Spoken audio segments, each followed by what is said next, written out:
এমন কোনো ক্রাইম নেই যে রাস্তাটার মধ্যে হয়নি। যারা অপঘাতে মারা যায় বা মরেছে তাদের প্রেতাত্মা কোথায় যাবে? ওর মনে হচ্ছিল এই রাস্তাটা যখন ক্রস করেছিল, এই যে এখান থেকে যখন হেঁটে আসছিল মানে বাড়ি যাওয়ার উদ্দেশ্যে, মনে হচ্ছিল যেন ওর পিছনে পিছনে কেউ একজন হেঁটে আসছে।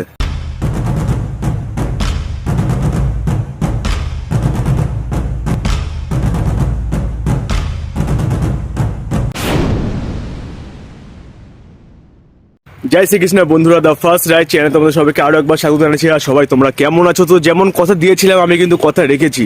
তোমাদের কদিন আগে ভিডিওর মাধ্যমে বলেছিলাম কি আমি কিছু হন্টেড জায়গা বা হন্টেড কোনো রাজবাড়ি, হন্টেড কোনো রাজমহল, হন্টেড কোনো প্লেসের ভিডিও তোমাদের সামনে নিয়ে আসবো। তো আজকে সেটাই করলাম। এটা হচ্ছে আমাদের এখানকার সব থেকে টপ হন্টেড প্লেসের মধ্যে 1 নম্বর প্লেস।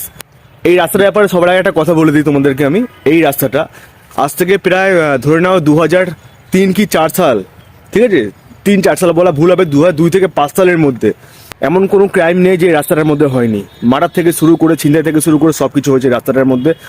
তো বন্ধুরা, এই হচ্ছে জঙ্গলে ঘেরা রাস্তা, আর যার আশেপাশে এক ধরনের একটা গা ছমছমে পরিবেশ বিরাজ করে। আর এই রাস্তায় কিন্তু আমি আমার একটা বন্ধুকে নিয়ে রাত্রিবেলা একদিন এসেছিলাম। পুরোপুরি কভার করিনি কারণ আমার অতটা সাহস নেই। তো দিনের বেলা আমি একটু সাহস নিয়ে আসলাম। দিনের বেলা ঠিক আছে, তো নর্মাল লাগবে, আর রাত্রিবেলা কিন্তু রাস্তাটা হয়ে ওঠে ততটাই ভয়ঙ্কর। বন্ধুরা, তোমাদেরকে আমি যেই কাহিনীটা বলেছিলাম আজ থেকে 10 কি 12 বছর আগের ঘটনা, এখানে কিন্তু এমন কোনো ক্রাইম নেই যেটা হয়নি। ছিনতাই থেকে শুরু করে মার্ডার থেকে শুরু করে সব কিছু। বাট একটা জিনিস মাথায় রাখবে, যারা অপঘাতে মারা যায় বা মরেছে তাদের প্রেতাত্মা কোথায় যাবে? অবশ্যই এখানেই ঘোরাঘুরি করবে। এই জন্য রাস্তাটা এতটাই হন্টেড। মানে রাত্রিবেলা কিন্তু এখানে কোনো জনমানুষও দেখতে পাবে না যে হেঁটে আসছে বা কিংবা যাচ্ছে।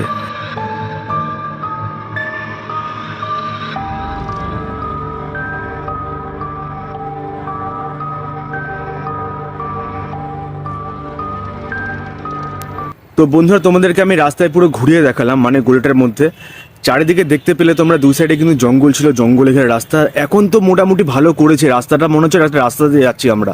কিন্তু আজ থেকে প্রায় 10 থেকে 11-12 বছর আগের ঘটনা যদি বলি, তাহলে কিন্তু এই জায়গাটা প্রপারলি হন্টেড ছিল।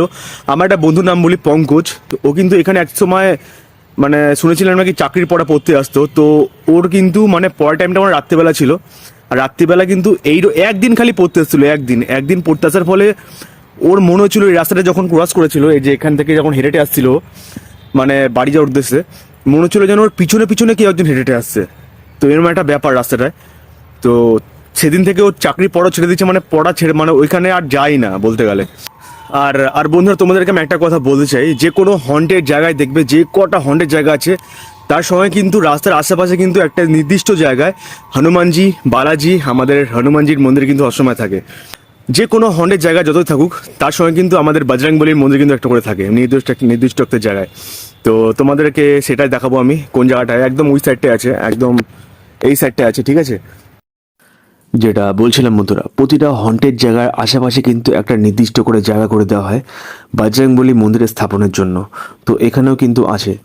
কারণ সবসময় মাথায় রাখবে, যে কোনো হন্টেড কিছুর পরিস্থিতির মুখে পড়লে খালি একটা প্রভুর নামই যথেষ্ট, সেটা হচ্ছে আমাদের বজরংবলী। তো একটুখানি এগিয়ে গিয়েই দেখতে হবে এই যে এই সেই মন্দির বজরংবলী, একদম ঢোকার মুখেই। এখানে কিন্তু মন্দির ছিল না, মন্দিরটা করা হয়েছে। তো বন্ধুরা, ভিডিও এখানে শেষ করছি, দেখা হচ্ছে অন্য একটা ভিডিওতে। ততক্ষণে বাই। আর নেক্সট খুব তাড়াতাড়ি আমি যেতে চলেছি একটা হন্টেড ফার্মের উদ্দেশ্যে। একটা বন্ধু আমাকে এর লোকেশান আর খোঁজ দিয়েছে, তো সেখানে গিয়ে দেখা হচ্ছে। ততক্ষণে বাই, চলো।